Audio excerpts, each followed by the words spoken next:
তো বন্ধুরা, আজ আমরা কথা বলবো তুফান সিনেমার 18 নম্বর দিনের কালেকশন নিয়ে। বিএমআর তাদের ফেসবুক পেজে এই সংক্রান্ত আপডেট দিয়েছে।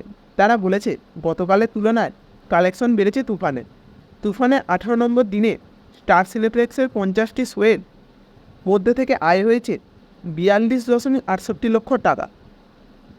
আজ স্টার সিনেপ্লেক্সের 7 ব্রাঞ্চে চলা 50টি শোয়ের মধ্যে হাউসফুল শো ছিল 19টি, অলমোস্ট হাউসফুল 3টি।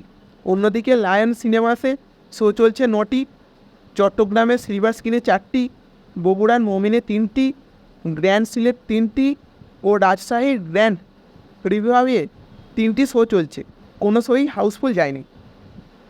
টোটাল স্টার সিনেপ্লেক্সের কালেকশন তুফান ছবিটির 10.05 কোটি টাকা। রায়হান রফি কয়েকদিন আগেই পোস্ট করেছিলেন তুফান ছবিটি 10 দিনে 25 কোটি আয় করেছে, মাল্টিপ্লেক্স ও সিঙ্গেল স্ক্রিন মিলিয়ে।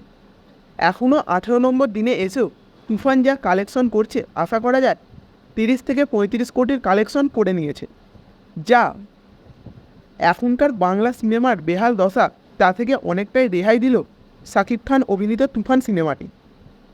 তুফান গ্লোবালি যে মুক্তি পেয়েছে, যেমন লন্ডন হাউসফুল, আমেরিকায় হাউসফুল শো, এছাড়াও যে যে জায়গায় তুফান ছবিটি মুক্তি পেয়েছে সব জায়গার কালেকশন যোগ করলে তুফান ছবিটি আরামসে 40 কোটি কালেকশন তো করেই নিয়েছে। ভিডিওটি পছন্দ হয়ে থাকলে লাইক এবং শেয়ার করে দিন।